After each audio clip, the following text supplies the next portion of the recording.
dia, romanos! Tudo bem? Vamos para mais um capítulo dessa história que mexe muito com o meu coração e com a minha alma há 2000 anos. E no capítulo anterior vimos então que Aurélia Lentulus e Saúde de Horas procuraram o feiticeiro egípcio Araxes, separadamente, é claro, né? Uma porque queria o Plínio Severus e o outro porque queria a Flávia Lentulus. Ou Flávia Lentulha.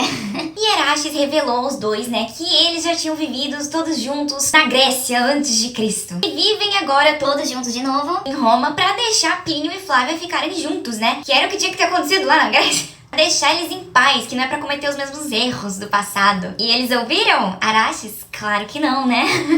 E no final do capítulo a gente viu que as coisas estavam ficando meio feias para os cristãos. Tava ficando complicado ser cristão no mundo naquela época. Aí eles decidiram continuar suas reuniões cristãs nas catacumbas de Roma. Lembra que a gente viu isso? Ana e Lívia começaram a frequentar essas reuniões, né, nas catacumbas. Seguimos a partir daí, então. Bom, nós tivemos mais uma longa passagem de tempo, né? Dessa vez 10 anos se passaram, o tempo está passando muito rápido. Estávamos no ano 47 e agora estamos no ano 57. Mas nesses 10 anos que passaram, muita coisa aconteceu. E a Mama faz um feedback do que aconteceu e eu vou fazer pra vocês também. Teve gente que morreu, né? Enfim, vamos ver o que aconteceu na vida dos nossos romaninhos do coração durante esses 10 anos, né? Bom, nesse período, infelizmente, o casamento de Plínio e Flávia desandou completamente. Porque aquilo que Saul falou pra Flavinha lá no ano 47 ainda, no outro vídeo, no vídeo anterior do outro capítulo, deixou Flavinha extremamente mal, extremamente enciumada e triste. Era até difícil de desestabilizar o emocional da Flávia. Só que o veneno que Saul soltou pela boca aquele dia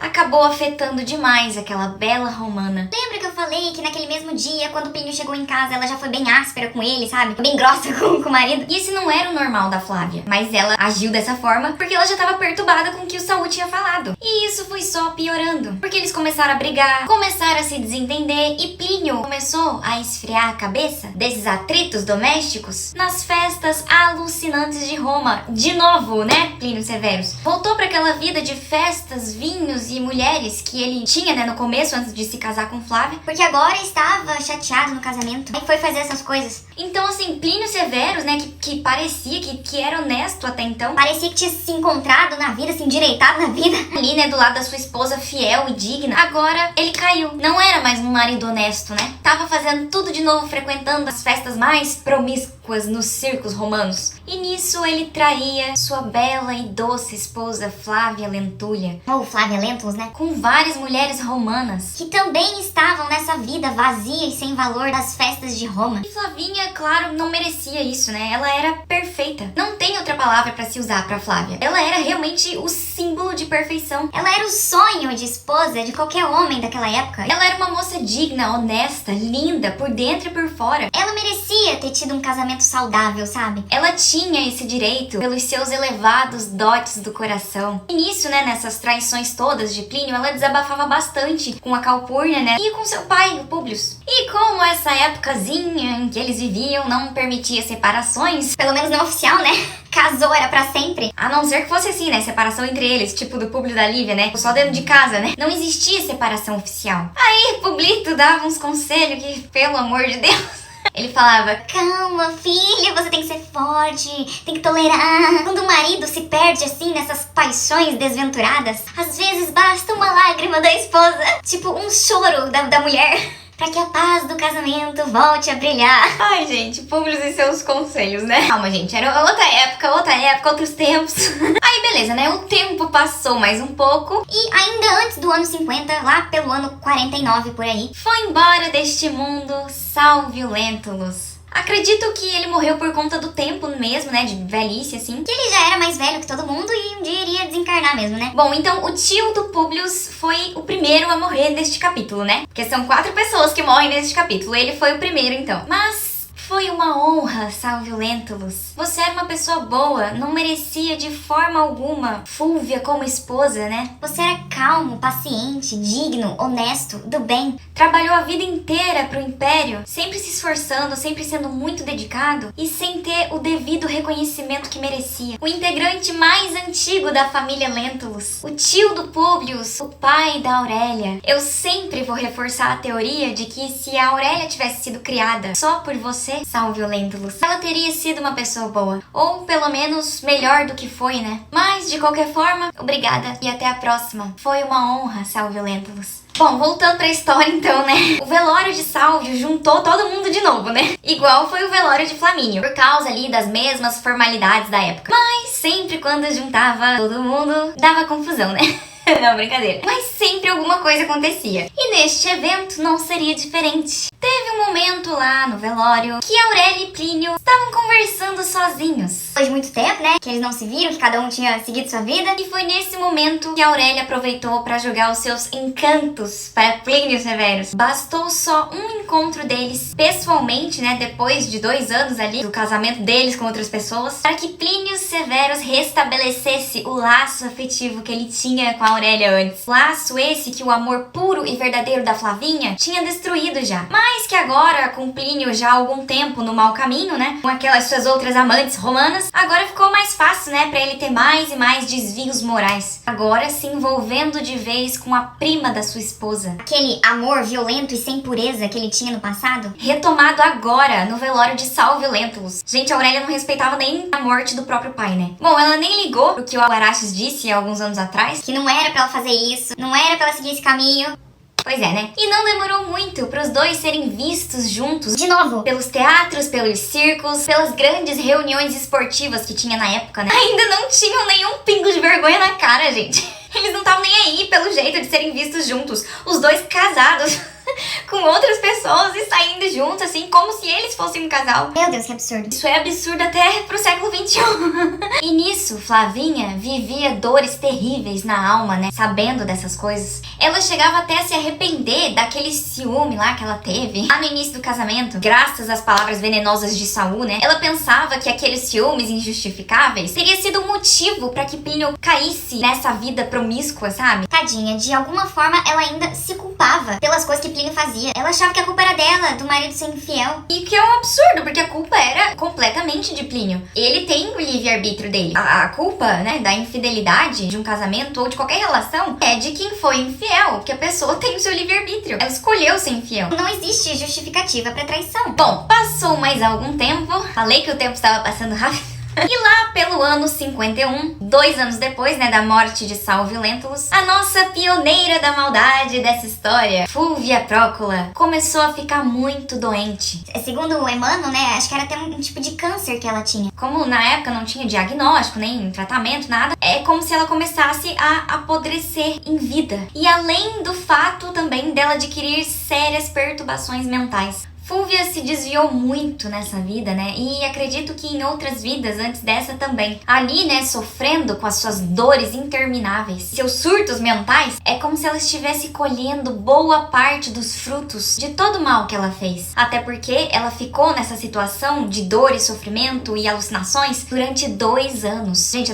até fiquei com pena da Fúvia agora. Aí beleza, né? Mais 2 anos se passaram então, do ano 51. Estamos agora no ano 53 e Fúvia, nesses 2 anos, doente, né? Muito doente. E ela, estando nessa situação, ela não encontrava mais a dedicação e o carinho da sua filha, a Aurélia, a qual ela não soube educar, né? A Aurélia, então, não cuidava da sua mãe. Tinha abandonado completamente. Ela estava sempre muito ocupada, né? Nos seus constantes compromissos de festas, encontros e representações sociais. Aparentemente, o império era mais importante para Aurélia Lentulus do que a sua própria mãe. Mas a misericórdia divina, que não abandona nem mesmo os seres mais desprezíveis desse planeta, deu um filho de coração para Fúvia, que iria cuidar dela até o fim. E esse filho era Emiliano Lúcius, o marido de Aurélia. Emiliano era desses homens dignos, sabe? Dignos e valorosos, raros na paciência e nas mais elevadas virtudes domésticas. E ele virava noites e noites ao lado de Fúvia, cuidando das suas dores, cuidando das suas feridas, das suas alucinações, que não eram poucas. Essas alucinações que Fúvia tinha, na verdade, eram visões reais de espíritos das trevas. Daí ela surtava, né? Porque ela não entendia o que estava acontecendo, né? Quem eram aquelas pessoas que apareciam pra ela do nada? E pessoas ruins ainda, né? Vindo de regiões umbralinas, regiões inferiores. Aí ela berrava de medo, porque ela via aqueles espíritos das mais baixas esferas espirituais que vinham pra atormentar a Fúvia nos seus últimos momentos de vida. Mas isso porque ela foi uma pessoa ruim, né? Então, sendo uma pessoa ruim, foi esse tipo de espírito que ela traiu pra perto dela e que agora ela conseguia ver. E um desses espíritos que vinha pra botar medo em Fúvia era ninguém mais, ninguém menos que Sulpício Tarquinius. Quem é morto sempre aparece, né, Sulpício?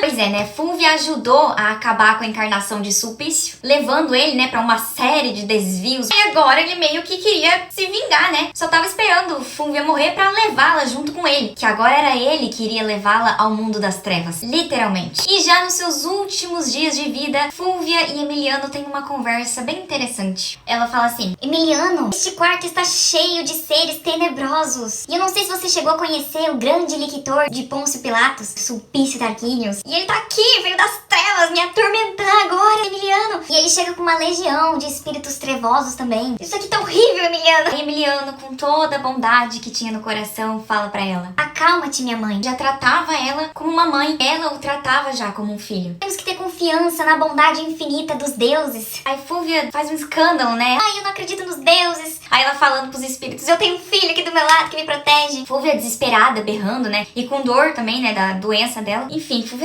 pagou os pecados ali, gente. Mas daí, né? Às vezes ela tinha um momento de lucidez. E um desses momentos ela falou assim pro Emiliano: Emiliano, eu estou me aproximando da morte e eu preciso te confessar um monte de coisa ruim que eu fiz nessa vida. Parecia, né? Que ela precisava desabafar, né? Ali pra alguém. E Emiliano tava ali pra escutar ela. Aí ali ela fala, né? Nessa minha existência eu cometi muitos crimes. Fui uma esposa desleal, infiel, impiedosa. Fui uma mãe desnaturada. Ela falou tudo ali, né? Daí ela até fala, né? Entra assim um raciocínio na cabeça dela que ela fala: o que será de mim, né? Se realmente existe vida após a morte? Porque eu fiz muita coisa errada. Ela já tinha noção que ela não ia pra um lugar bom, né? As trevas estavam em volta dela, ela sabia, depois de tudo que ela fez, tava ficando desesperada, né? E aí, ouvindo essas coisas, Emiliano Lúcius entendia agora a rebeldia da sua esposa Aurélia, a incompreensão dela, os atritos domésticos, aquela sede insaciável de festas alucinantes, com companhia de outras pessoas esquisitas. E ali ele percebeu que tudo isso era fruto de uma péssima educação, cheia de vícios e desvios, né? Como o Emiliano era claramente um espírito evoluído, ali ele compreendia perfeitamente do porquê que a Aurélia era do jeito que era, entendia e perdoava. Aí beleza, passou mais algumas noites e Fúvia só piorava. E ela teve outra conversa com o Emiliano uns dias depois, mas dessa vez ela não falou, né, das suas visões. Dessa vez ela contou segredos obscuros que Emiliano precisava saber, né, a respeito da esposa. Ela disse assim: Emiliano, onde está a Aurélia, que não vem ficar aqui comigo às vésperas da morte? Aí Emiliano responde, né? A Aurélia, ela teve um compromisso com as amigas dela, ela não pode vir. Alguns esses serviços sociais ali com as amigas. Quando o Emiliano falou que ela estava em um compromisso com as amigas, Fúvia caiu na gargalhada. Começou a rir do que Emiliano falou. Aí ela fala, né? Ai, Emiliano, serviços sociais com as amigas. Como é que você pôde acreditar num negócio desse? A tua mulher, a essas horas, deve estar com Plínio Severus, seu amante de muito tempo já. Aí Emiliano até tentou fazer com que ela não falasse mais nada, né? Só que daí, ali, ela já tava indo embora mesmo, tava morrendo, aí ela ia contar tudo de uma vez. Falou, não me impeça de falar aqui o que eu tenho que falar, senão eu vou explodir e você precisa saber dessas coisas. Porque muitas vezes a verdade está com aqueles que enlouqueceram. Aí ali Fúvia confessa, né? Eu mesma que induzi a minha filha aos desvios conjugais. Eu mesma induzi, né, que ela o traísse. Gente, ela falou tudo ali na cara de Emiliano. Eu que ajudei ela a ficar com Plínio, eu facilitei o adultério. Vigia tua mulher, Emiliano, pra que um dia ela não venha apodrecer como eu, assim, na cama. Porque ela sabia também, né, que ela tava pagando todo o mal que ela fez, né? Ou pelo menos uma parte deles. Aí ela não queria, né? Não queria que a Aurélia seguisse esse caminho também, né? De traições e crueldades. Falou, vigia tua mulher pra que um dia ela não pague nessas coisas assim como eu.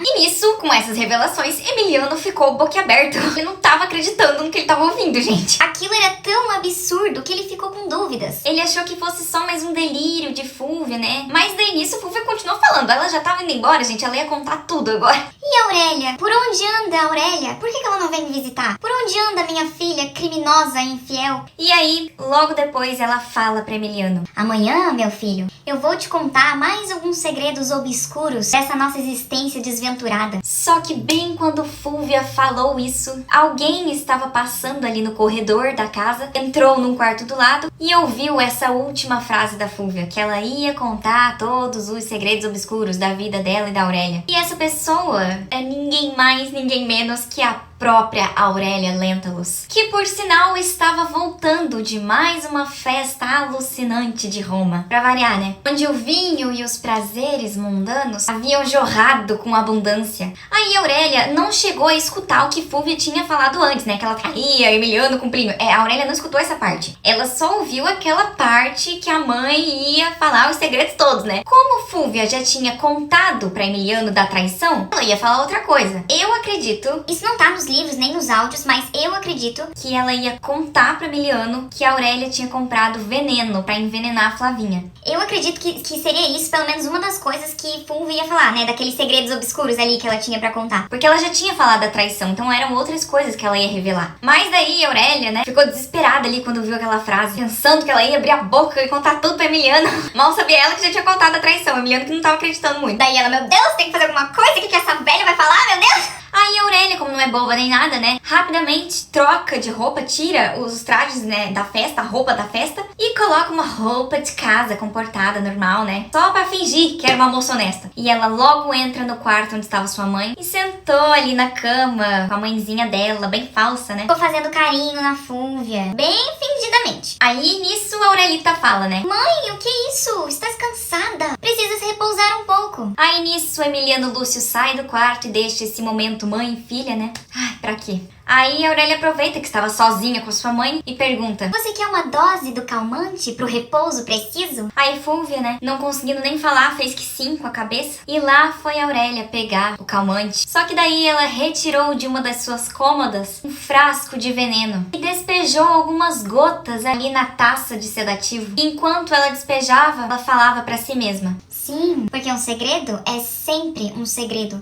e só a morte pode guardá-lo convenientemente. E lá foi a Aurélia caminhando de volta pro quarto de Fúvia, onde a mesma, né, estava sendo devorada pelo câncer e pelas suas visões mais perturbadoras e trevosas. Fúvia, né, ali já estava cheia de dor, cheia de ferida, mas mesmo assim, Aurélia Lentulus teve coragem de envenenar a sua própria mãe. Ela entregou a taça de veneno para Fúvia e num relance, o envenenamento estava consumado. E assim morre Fúvia Prócula. Nada justifica o que a Aurélia fez. Mas Fúvia pagou um preço terrível por uma vida inteira de desvios. Fúvia se desviou muito nessa vida, né? Ela traiu seu marido a vida inteira. Teve diversos amantes. E um deles sendo seu próprio cunhado, Pôncio Pilatos. Então nesse caso foi traição dupla, né? Porque ela traiu o marido e a irmã dela, a Cláudia Prócula, que era tão boazinha. Foi responsável por arrastar Sulpício Tarquínios para um mundo cada vez mais sombrio e tenebroso, de planos malignos, de calúnias. Foi responsável também pela separação de Públio e Lívia Lentulus. Por causa de inveja, de ciúminho. Ela bolou um plano maligno para destruir o casamento deles, com as piores mentiras e calúnias. Que ela acreditava fielmente ser verdade, né? Ela mesma criou na sua mente doentia. E ainda criou a sua única filha pro mal. Ela criou a Aurélia para ser uma pessoa ruim. Eu não tô justificando esse ato da Aurélia. O que a Aurélia fez é injustificável e imperdoável. Mas Fúvia ensinou a sua filha a comprar veneno, sabe? Venenos e poções para destruir o casamento dos outros. Ensinou a Aurélia a trair o seu marido. Colocou na cabeça da filha que é Flávia que tinha roubado o seu noivo. Que Flavinha que era culpada por tudo. Que queda terrível, Fúvia Prócula. Mas, pelo menos, ela se arrependeu, né? De boa parte ali do que ela fez. Principalmente da forma como ela criou a Aurélia. Ela reconheceu, né, que errou. Mesmo que fosse ali no finalzinho da vida. Mas ela reconheceu, né, o erro. Até contou, né, das traições da sua filha pro seu genro. E tava disposta a contar mais coisa ainda no dia seguinte. Mas daí já era tarde demais, né? Esse povo dessa história sempre deixando tudo pra amanhã, tudo pro dia seguinte, tudo pra semana que vem. Mais uma vez essa história nos reforça a ideia de que não devemos deixar nada para amanhã. Aí beleza, voltando pra história então, Fúvia ficou ali umas 2 horas agonizando e daí morreu de vez. Aí aquele negócio, né? As servas foram chamadas, aquela confusão, todo mundo pra lá e pra cá. Chamaram Emiliano Lúcio também, né? Que cuidou dela esse tempo todo que ela ficou doente. Tratava ela como uma mãe. Ali ele até tentou fazer ela falar, né? Alguma coisa, mas não tinha jeito, já era tarde demais. Ela começou a espumar, uma espuma rosa pela boca. Aquele efeito, né? Do veneno. E ninguém nunca descobriu que foi a própria filha, Aurélia Lentulus, que matou a própria mãe. Até foram chamados ali, né? Os entendidos da medicina, que nem médico era chamado, eram os entendidos entendido da medicina. Mas de nada adiantou, também não tinha perícia, né, da época, não dava pra descobrir. Então ficou por isso mesmo. Mas Emiliano Lúcius estava muito desconfiado de Aurélia. Ele tava desconfiado ali que a sua esposa tinha alguma coisa a ver com a morte da Fúvia. E logo após, né, os primeiros dias de luto, a Aurélia já retomava sua rotina normal, como se nada tivesse acontecido. Sua rotina, né, que eram aquelas festas absurdas, eram seus encontros com Plínio, muita bebida, enfim. E Emiliano nunca se esqueceu daquelas palavras de Fúvia, lá no dia que ela morreu, que a Aurélia o traía. Ele não acreditou ali, mas ele também nunca esqueceu, ficou com uma pulguinha atrás da orelha. E logo, o antigo palácio de Salvio Lentulus, né, ali, que era onde Emiliano e Aurélia moravam, E que agora a Aurélia tinha herdado completamente, né, o palácio. virou um abrigo de dois corações que se odiavam profundamente. Emiliano e Aurélia. Bom, isso tudo foi então no ano 53. Passou mais um ano, chegamos então no ano 54 depois de Cristo. O ano em que trocaria de imperador. E como nada é tão ruim que não possa piorar, subia ao poder Domício Nero. E se Roma já estava ruim com Cláudio, Iria ficar 200 vezes pior com Nero. eu vou só abrir um parênteses aqui e fazer um resuminho de quem foi Domício Nero e algumas coisas que ele fez, só pra vocês entenderem porque as coisas que aconteceram no governo dele mudaram, né, a história de Roma, a história dos romanos e a história dos cristãos pra sempre. Bom, Domício Nero, né, ele é conhecido como o pior imperador de todos os tempos, o pior que Roma já teve, que o mundo já teve. Ele assumiu o poder quando tinha uns 16 anos, né, porque a sua mãe, Agripina, se casou com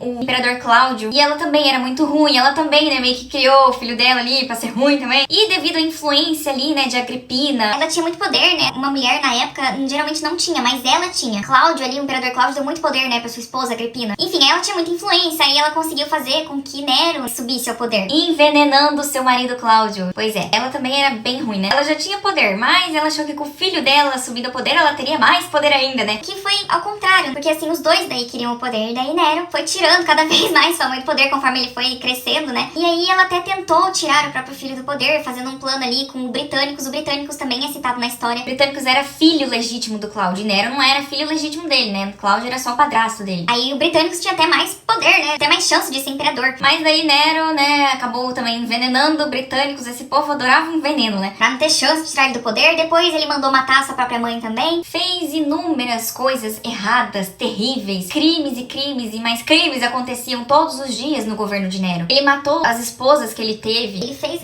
maldade de verdade, assim, né? Com outras pessoas. Nero, ele tinha, sim, realmente uma doença e uma obsessão pelo poder. Ele gostava desse negócio, né? De mandar e desmandar em quem ele quisesse. Aí essa coisa, né? Que ele tinha, a sua obsessão pelo poder, pela aclamação do povo e de não permitir, né, de forma alguma, que dele o falassem mal, Só causou desgraça pra todo mundo naquela época. Aí, assim, até mesmo gente ali de dentro da elite romana, que tinha só um pingo a mais de consciência que Nero, não gostava dos absurdos que ele cometia todos os dias. E daí depois, né, no final, se reuniram pra tirar ele do poder à força, porque não aguentavam mais as maldades de Nero. Mas daí, né, esse governo de Domício Nero ficou marcado, né, pela sua tirania, pela sua obsessão pelo poder, por tacar fogo em Roma. Foi ele, né, que tacou fogo na cidade, destruiu boa parte da cidade de Roma e ainda jogou a culpa disso nos cristãos. E daí começou, né, a maior perseguição que esse mundo já viu, a perseguição dos cristãos. Só que a perseguição dos cristãos começou antes do incêndio em Roma, né? Na história a gente vai ver que começa antes. O incêndio foi no ano 64 depois de Cristo. E a perseguição começou muito antes, tanto que o primeiro martírio de verdade dos cristãos foi no ano 58. Já estamos chegando perto aqui do ano 58. E foi onde teve o primeiro martírio dos cristãos, né? Emmanuel deixa isso bem claro na história. E foi basicamente isso, né, que ficou marcado o governo de Domício Nero, pelos seus crimes, por tacar fogo em Roma, pela perseguição dos cristãos, por matar sua própria mãe, por matar um monte de gente, seus amigos, seus inimigos, e fora, assim, as coisas mais terríveis, escabrosas e bizarras que vocês possam imaginar. Mas um dia, né, quando terminar aqui de falar os romances de Emmanuel, eu posso falar só sobre o Império Romano, porque tem muita coisa pra falar sobre esse império. Voltando pra história, então, né, no ano de 54, subiu Nero ao poder. E todo mundo ali sabia que foi cometido uma série de crimes tenebrosos pra que ele conseguisse chegar ao poder, né? Só que ninguém ousou em protestar por medo, né? Isso no ano de 54. Aí, passou mais 2 anos ali no ano de 56, depois de Cristo. Como já foi dito, teve o envenenamento de britânicos, né? Que era aquele filho legítimo de Cláudio, que era a única pessoa ali que talvez poderia tomar o poder de Nero. Só que esse envenenamento de britânicos causou medo, né, em todo mundo. Causou medo em todos os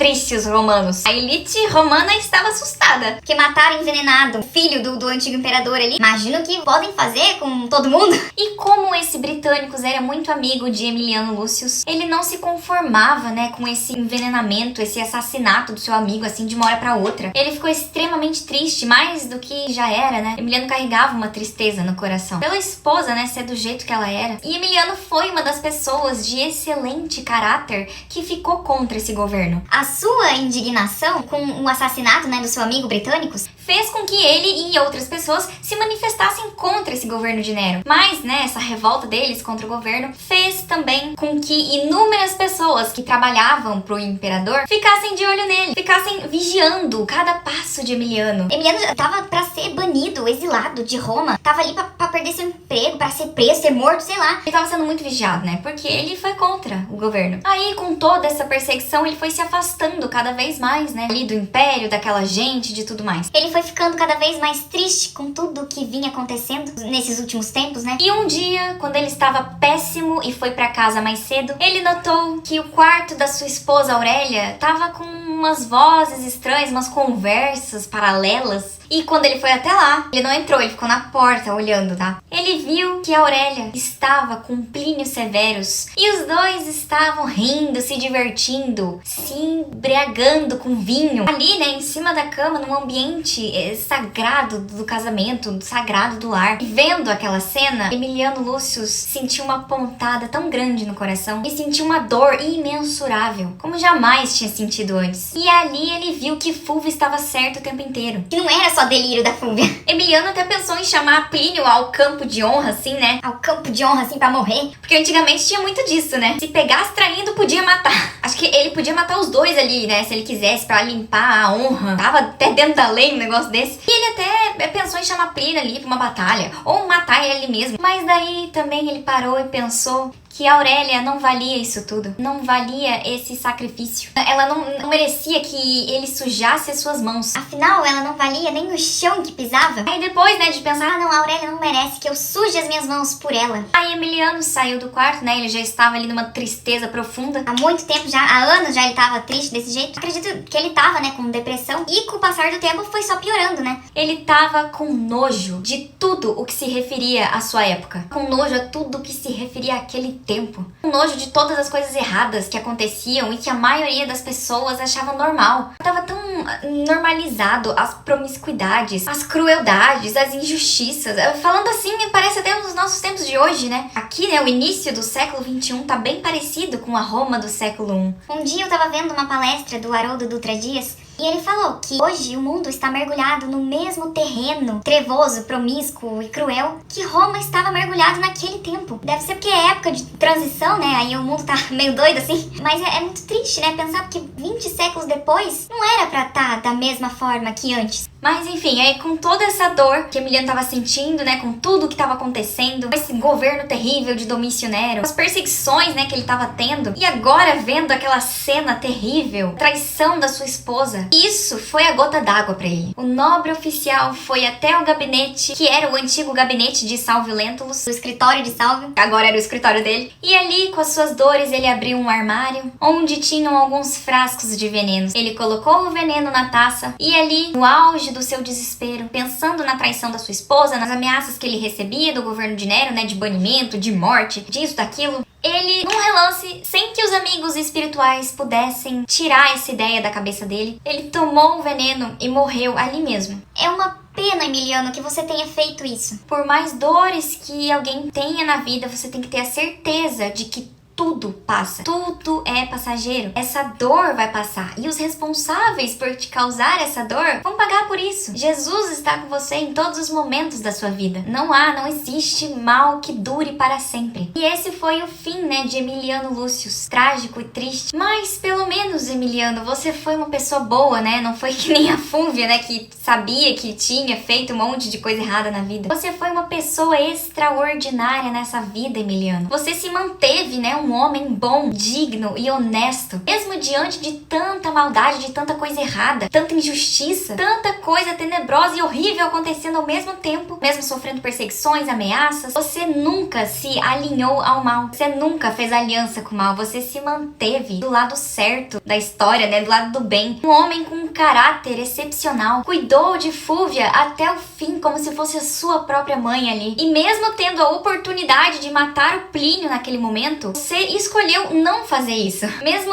tendo a chance de fazer o mal, você escolheu fazer o bem. Você escolheu não fazer o mal, tanto ali, né, na parte da traição, quanto na parte profissional da vida, né, ali do trabalho, do império. Então, meus parabéns. Foi uma honra, Emiliano Lúcius. Voltando pra história, e com esse suicídio inesperado, né, de Emiliano Lúcius, ninguém poderia imaginar que era ali porque ele tinha sido traído. Ninguém desconfiava ali do que Aurélio e Plínio estavam fazendo, do que Emiliano viu. Todos achavam que foi por causa da tirania desse novo imperador, do imperador Nero. Porque no reinado de Nero, Emmanuel deixa bem claro que muitos crimes foram cometidos todos os dias, nas sombras. E Aurélia, viúva agora, prestando, né, como sempre, os seus fingidos sentimentos pra sociedade ali, né, pro velório, essas coisas. A mesma coisa que fez com Fúvia. E agora, ninguém segurava a Aurélia Lentulus. Sem o pai, sem a mãe, sem o marido. Agora sim, ela estava sem freios e sem limites nenhum. Se antes já não tinha, né? Imagina agora. Ela se entregou, então, livremente, né, aos seus desvios dessa vida. Bom, agora ela estava com aquele palácio todo pra ela, né? Com servos, com dinheiro à sua disposição. Ela fazia o que queria, na hora que queria. Agora sim, ela vai se afundar de vez. E vai levar Plínio com ela, tá? Ela tava decidida agora ela tava decidida a ter Plínio somente pra si, né? De arrancar ele de vez da Flávia. Bom, estamos agora finalmente no ano 57 depois de Cristo. E foi tudo isso que aconteceu durante esses 10 anos. Pouca coisa, né? Já faziam uns 5 anos que Saul tinha voltado pra Roma, né? E ele sempre se fazia presente ali pra Flávia. Sempre tentava, né, se aproximar do coração de Flavinha. Ele também não perdia a oportunidade de falar da sua fortuna. Se antes ele tava rico, agora ele tava muito mais, né? Porque ele conseguiu fazer mais dinheiro ainda. E sempre evidenciava a sua situação financeira pra Flávia. Como se ela se importasse com isso, né? Isso não fazia a menor diferença pra Flavinha. Porque ela sempre via Saul como um irmão. Que de irmão também não tinha nada, né? Traidor que só ele, né? Mas ela nunca correspondeu a nada, nenhum afeto de Saul. Mesmo a Flavinha sofrendo muito, né, com as traições ali de Plínio, quase que um abandono ali, né, do marido, ela se mantinha fiel e digna, sempre. Até porque Plínio só ia pra casa agora bem de vez em quando, né? Ele fingia que tinha serviços e viagens pra justificar tanta ausência dentro de casa, olha só. E gastava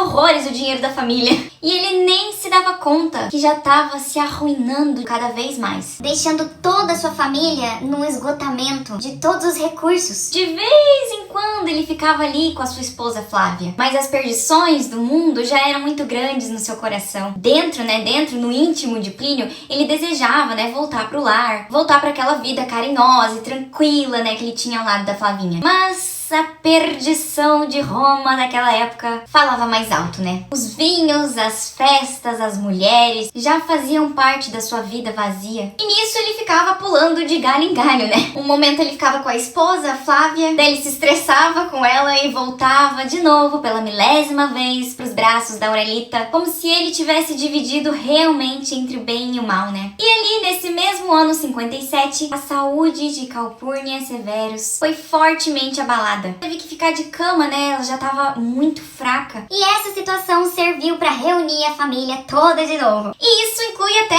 Agripa Severus. Tinha fugido da história tinha ido embora de Roma, mas agora ele foi obrigado a voltar, né? Porque a mãe dele tava doente agora. Tinha ficado longe de Roma esse tempo todo, Agripa. Desde o casamento do seu irmão com a Flávia. Antes até, né? Porque nem no casamento ele ficou.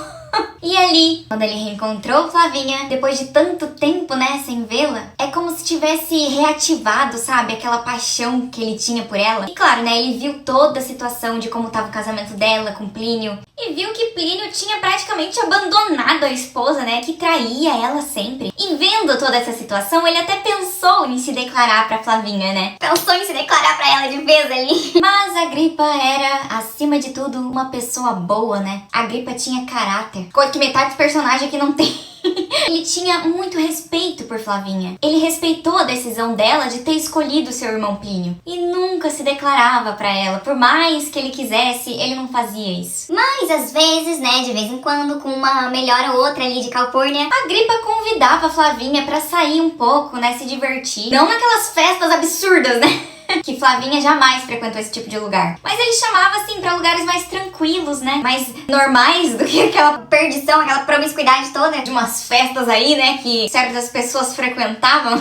Festa estranha com gente esquisita. Ele chamava a Flavinha pra ir num teatro, pra ver umas apresentações, umas coisas mais normais, assim, né? Aí Flavinha, coitada, nunca saía pra se divertir, mas ela aceitava, né, esses convites do Agripa. Sem nenhuma maldade, tá? Ela realmente ia pra assistir as peças de teatro. A maldade está nos olhos de quem vê. E quem viu com os olhos da maldade foi ele, né? Saul de Gioras, que via os dois saindo para teatros. Aí pronto, né? Já foi motivo suficiente pro Saul surtar. Saul, que tava ali, né, tentando há tantos anos conseguir o mínimo de afeto de Flávia. Aí do nada chega a Agripa, depois de anos, e já conseguiu levar ela pra sair? Já conseguiu levar ela pros teatros? Ah, não. Como assim, né, Saul?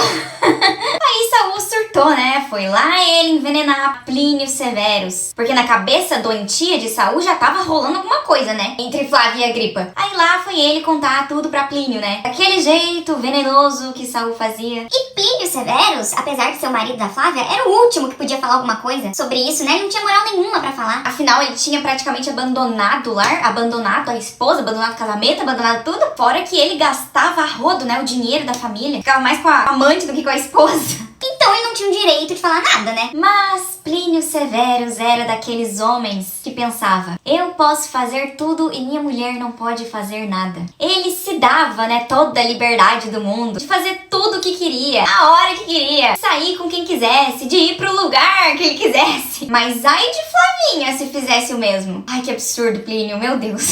Oh, épocazinha difícil, né? E ela nem tava fazendo mesmo, gente. Nunca que Flavinha iria agir como Plínio nessa vida. Ela só ia ao teatro normal, com Agripa, sem maldade nenhuma. Mas pra Plínio isso já era motivo pra escândalo, né? Claro, né? Ele também tava envenenado, né? Com aquelas falas de Saul. E nisso Plínio ficou morrendo de ciúmes, né? Aí ele começou a espionar a Agripa em tudo que o irmão fazia. Ai, Plínio, só você mesmo.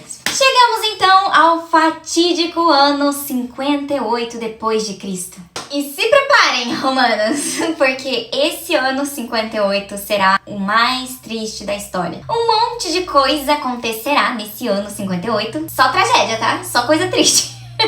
E Calpurnia já estava um tempo doente, né? Aí virou o ano 58 e ela só foi piorando. E Lívia, uma alma bondosa e generosa que era, cuidou da sua amiga durante todo esse tempo. Foram 8 meses a fio, dia e noite do lado de Calpurnia. Sem descanso, Lívia não parava pra descansar. Gente, essa mulher era um anjo na terra. E 8 meses foi o suficiente pra ela sempre falar de Jesus pra Calpurnia. Falando de Jesus e de seus ensinamentos foi o suficiente pra deixar a Calpurnia Severus inteiramente modificada. Ela já estava com pensamentos renovados, tratava melhor as escravas e até pedia pra Lívia ensinar as orações cristãs. Quem te viu, quem te vê, Calpurnia Severus? E até Públio notava que a amiga estava completamente diferente do que ela era. Tava aceitando as crenças de Lívia de verdade. E via, né, que isso fazia bem. Que o cristianismo era realmente algo bom, sabe? Que veio mesmo para amenizar as dores dos doentes. Que veio para trazer o amor, a caridade e o perdão. E Publito notava o quanto Lívia se dedicava a Calpurnia. Gente, ela realmente não descansava nunca cuidando da sua amiga. Era dia e noite cuidando da Calpurnia. E Publito, mais do que nunca, sentia dentro de si, né, aquela vontade, aquela coisa de se reconciliar com a Lívia. Até porque agora, no ano 58, Públio e Lívia já passavam, né, meio século de existência. Já tinham ali, né, mais de 50 anos os dois. Calpurnia era mais velha, né, que eles deviam estar ali com 60 e poucos, talvez quase 70. E mais do que nunca ele pensava em perdoar a Lívia, né, perdoar a Lívia. Porque afinal ela não fez nada. Mas, né, na cabeça de Publito ela fez, né? Então ele tava ali com vontade, né, de perdoar pelas coisas que supostamente ela fez na época da juventude. E logo ali nos primeiros dias do ano 58, a saúde de Calpurnia piorou. Os filhos, né, e os amigos sempre rodeavam ali, né, o leito que Calpurnia estava, que a qualquer momento ela ia desencarnar. E um belo dia, sentindo já, né, que o seu momento de desencarnar tava chegando, ela pediu pra ficar a sós com Publius, porque ela queria ter uma última conversa com seu amigo antes de morrer. Aí ela fala o seguinte: Publius, as minhas horas aqui na Terra estão se esgotando. E eu não quero levar pro túmulo um remorso que eu tenho, que eu guardo dentro de mim, Publito. Foi uma falta minha nessa vida, uma queda minha nessa vida cometida há mais de 10 anos. Aí, Publito: Uma falta sua? Mas como assim? Não, você sempre foi muito digna, muito honesta, cheia de virtudes, você não tem falta nenhuma na vida. Aí, Calpurnia: Eu te agradeço, né, meu velho amigo, mas eu errei sim. Errei num julgamento que eu fiz há mais de 10 anos atrás. E daí, né, quando ela falou isso, Publito já logo pensou: Ah, ela tá falando da Lívia. nem precisou continuar, ele já pensou: é da Lívia que ela tá falando. Aí nisso ela continua, né? Eu tô me referindo à Lívia. Olha aí, ó. Ai, a Lívia, eu fiz uma suposição dela muito injusta, muito errada, na visão que eu tinha lá atrás. Mas hoje, né, perto da morte, eu consigo ver o meu erro. Quem tá perto da morte parece que tem uma visão mais clara dos erros que foram cometidos na vida. E hoje, meu amigo Publius Lentulus, eu te digo com todas as letras que Lívia é completamente inocente. Aí nisso o Publius já tava chorando, né? Já tava ali, já tava chorando, tava, meu Deus.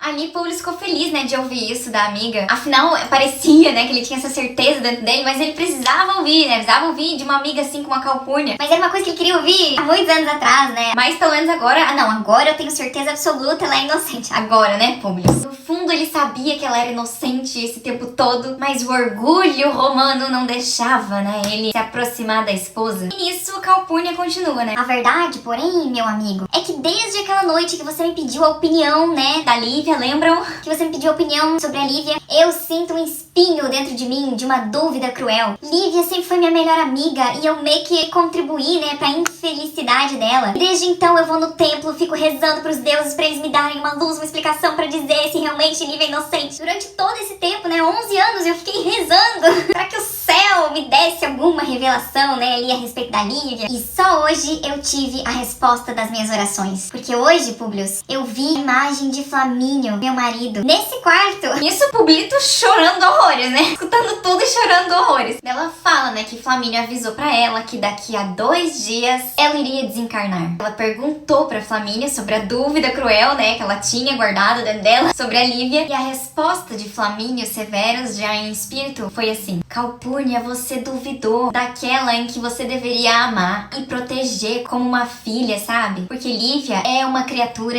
inocente. Esse foi o recado do Flamínio ali pra Calpurnia que ela contou agora pro Publito, né? E ali ela pergunta, né, pro Publius: Publius, você acredita em mim? Acredita que eu vi o Flamínio, que ele falou isso? Você acredita em mim? Aí Publius, né, chorando horrores como ele estava, esse homem que nunca chorou na vida, chorando, ele responde: Sim, minha amiga, eu acredito em você. Aí Calpurnia: E o que a gente vai fazer agora, né? Pra reparar esses nossos erros depois de tanto tempo? Aí nisso o Publito responde, né: Então, Calpurnia, sabe aquela festa que vai ter pra homenagear os senadores, né? Que ficaram trabalhando mais de 25 anos pro Império? no caso o Publito era um deles, né? Então, sabe, Calpurnia, essa festa vai ter, acho que na semana que vem. Aí os senadores, né, com todo esse tempo de trabalho, vão ser coroados. Aí Calpurnia: Sim, meu amigo, eu sei, tô sabendo dessa festa. Inclusive, já pedi pro Plínio e pro Agripa te acompanharem nessa festa, né? Porque eu já não vou estar mais aqui. Aí Publius responde, né: Ah, então, minha amiga. Eu vou reparar sim esse meu erro do passado, vou pedir perdão pra Lívia, vou me ajoelhar aos pés dela, vou beijar os pés dela. Depois da minha coroação dessa festa, que vai acontecer, né, só daqui a uma semana. com todo respeito ao Emmanuel, mas essa vida dele como Publius Lentulus me irritou demais. Pra que, Publito? Você Meu Deus do céu, pra quê? Você teve fatos na sua vida de que todas as vezes que você deixou alguma coisa muito importante pra amanhã, pro dia seguinte ou pra semana que vem, você se deu mal. E de novo você vai fazer isso. De novo, o Publito vai postergar um bem, gente, que ele podia fazer hoje, no dia de hoje, tá vendo? Não, nunca postergue um bem, uma coisa boa que você pode fazer hoje. Porque vocês vão ver o que vai acontecer depois dessa festa. Mas daí foi isso que Publius falou, né, pra Calpurnia, que depois da festa ele ia falar com a Lívia. Aí Calpurnia responde, né? É isso aí, Publito, é isso aí. Depois da festa você vai lá e pede perdão pra Lívia e se ajoelha aos pés dela. Não faziam ideia do que ia acontecer. Calpurnia, faça isso, Publito, porque eu lá do céu vou chorar de alegria ver vocês dois felizes e juntos. Aí Publis, então tá bom. Aí os dois choraram ali juntos, né? Aí Calpurnia linda reforça, né? Faz o último pedido ali pra Publito. Então não se esquece, Publius, não se esquece do nosso combinado, do que você me prometeu. Você vai se ajoelhar aos pés dela depois da festa do Senado. Vai tratar ela como uma rainha, vai como uma deusa. Pra compensar todos esses anos que você a ignorou. Aí ela aproveita e pede, né? Cuide dos meus filhos como se fossem teus, Publius. Tenta ensinar pra eles ali, né, a terem honra, a sinceridade, o bem. Porque um dia todos nós nos reuniremos na eternidade. Aí ali, né, depois Publius saiu e nesse mesmo dia, à noite, Calpurnia parecia que tinha dado uma melhorada. Mas era aquela coisa, né, a melhora da morte. Mas daí ela pediu pra falar com a Lívia. Lívia entrou, então, e ali ela pede perdão pra Lívia, né, pra que Lívia perdoasse ela. Pelo afastamento, por ter ajudado, né, Publius a afastar a Flavinha dela, por não ter acreditado nela, por ter falado mal, né, das crenças dela, de tudo ali. Lívia, me perdoe por tudo. Claro que Lívia perdoava. Lívia já tinha perdoado ela há muito tempo, né? Lívia era um anjo, sério, não parecia nem um ser humano. E ali, abraçada com a amiga, foi onde Calpurnia desencarnou. Foi uma honra, Calpurnia Severus. Você foi a melhor amiga de Publius e Lívia Lentulus. Foi uma esposa maravilhosa pro Flamínio e uma mãe incrível. Por mais que você tenha se equivocado ali, né, nas suas opiniões a respeito da fé da Lívia, você mudou ainda nessa vida, igual o Flamínio. Você percebeu e compreendeu que o cristianismo veio para fazer o bem, que era diferente de tudo o que você, na sua crença de matrona romana, acreditava. Você viu o quanto que Lívia era o exemplo de seguidora fiel do Cristo. Você viu o quanto ela mostrou na prática o que é ser cristã de verdade. Porque não adianta só a gente falar, né? Tem que dar o exemplo. E foi isso que Lívia fez, né? Mesmo com você, Calpurnia Severus, se afastando dela por conta da crença do profeta de Nazaré. Agora você viu quanto que isso era fundamental para uma pessoa, principalmente para um doente, né? Como você ficou, Calpurnia. Porque foi para isso que o Cristo veio mesmo, para os doentes, para os pobres, para os mais desventurados da sorte desse mundo. E você conseguiu entender tudo. E no finalzinho da sua vida você ainda conseguiu reverter a situação ali de Publius em relação a Lívia. Você conseguiu consertar o erro ali de ter dado um conselho errado, igual o Flamínio fez. Você foi uma boa pessoa, Calpurnia. Muito digna, muito honesta pra sua época. E agora sim, inteiramente modificada. Foi uma honra, Calpurnia Severus. Bom, voltando pra história então. Então ali com Calpurnia desencarnando, teve todas, né, as cerimônias. Afinal, ela era esposa de um senador do Império. Ela também era uma matrona romana. Teve todas as cerimônias, aí beleza. Passou tudo isso, agora era Flavinha que assumia a direção da casa. Que agora a Flavinha virou então a dona da casa oficial, né? É casada com Plínio, tava morando ali no Palácio dos Severus, agora ela virou a dona da casa do Palácio dos Severus oficialmente. Enquanto seus pais voltavam pra casa deles no Aventino. E agora faltava ali uns 4 dias pras festas, né, pra grande festa dos senadores que iam ser homenageados, né, pelo Império, pelos seus anos de trabalho. E Publius seria um deles, então. Ia receber ali a coroinha, né, de flores, ou aqueles matinhos lá, né?